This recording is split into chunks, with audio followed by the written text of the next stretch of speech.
Muy buenos días, queridos hermanos. Qué hermoso y maravilloso es reencontrarnos, sabiendo que ha sido por la gracia y misericordia de nuestro Dios, y que al hacerlo podemos comenzar la jornada meditando en su palabra, que trae bendición a nuestras vidas y nos hace reflexionar y pensar acerca de cómo está nuestra vida en relación a las enseñanzas de la palabra de Dios. Recordemos que todas las enseñanzas de la palabra del Señor son para nuestra edificación y crecimiento espiritual. Estamos meditando desde el domingo pasado en el libro de Santiago, y Santiago, el escritor, contrasta las virtudes de la verdadera sabiduría con los vicios de la sabiduría terrenal y diabólica. En el versículo 13 de Santiago capítulo 3 dice la palabra del Señor: quien es sabio y entendido entre vosotros, muestre por la buena conducta sus obras en sabia mansedumbre.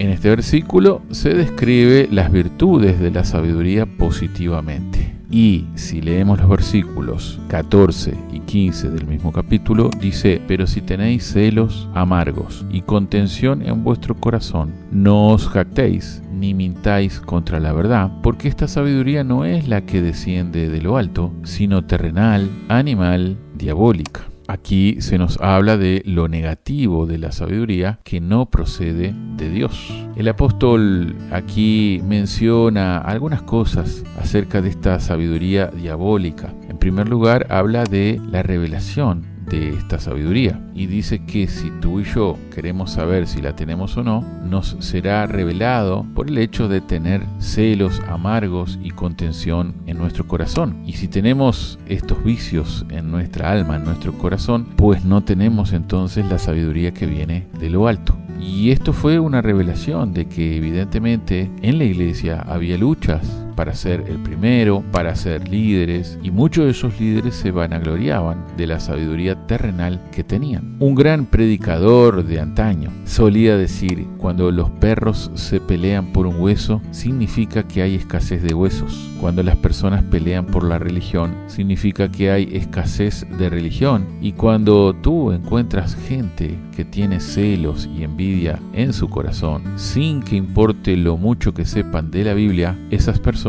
no tienen sabiduría. Bien, hermanos, para meditar y reflexionar acerca de esta palabra. El segundo aspecto aquí que aparece en cierta forma mencionado en estos pasajes es que está hablando de las raíces de esa sabiduría que es terrenal y diabólica. La sabiduría que es terrenal no puede de ninguna manera ser celestial, y vemos aquí en el versículo 15 que ya hemos leído que esta sabiduría no es la que desciende de lo alto, sino que es una sabiduría terrenal, animal y diabólica. Hay líderes y miembros de las iglesias que manejan la iglesia como si fuera un negocio, una corporación. Y bueno, Dios nos libre, ¿no?, de ser una iglesia así, de tener un personal así en los diferentes ámbitos de la iglesia, en los diferentes ministerios. Puede haber personas que son muy buenos ejecutivos o administradores, pero eso no necesariamente significa que tengan verdadera sabiduría. Tendrá tal vez mucho conocimiento, pero no sabiduría. Y la iglesia del Señor, la obra del Señor,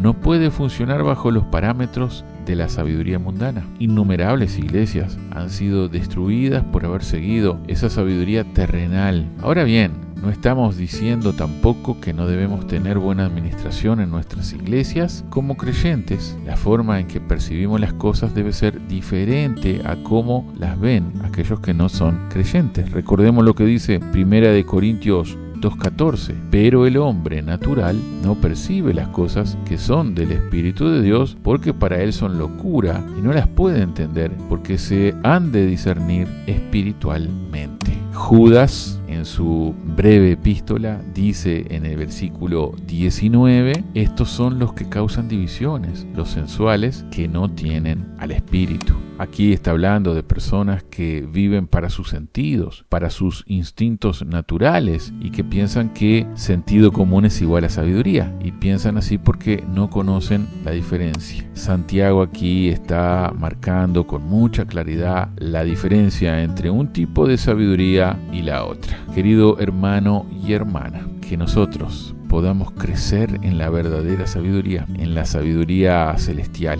aquella que viene de arriba del cielo, de parte de nuestro Padre. Querido hermano, aquellos que poseen esa sabiduría demostrarán con sus buenas obras en sabia mansedumbre. Y aquí hay dos características fundamentales: las buenas obras, las obras que traen bendición, hechas en un espíritu de mansedumbre, dice el versículo 13. Que esa sea la característica que nos identifique a nosotros como creyentes. Por supuesto que estamos todos en una carrera que no es nada fácil, pero el Señor está con nosotros, dándonos y proveyéndonos de esa sabiduría que está al alcance de nuestra mano. Basta con que pidamos a nuestro Señor y Él nos otorgará la misma. Querido hermano y hermana, que sigamos creciendo en sabiduría. Que Dios te bendiga ricamente.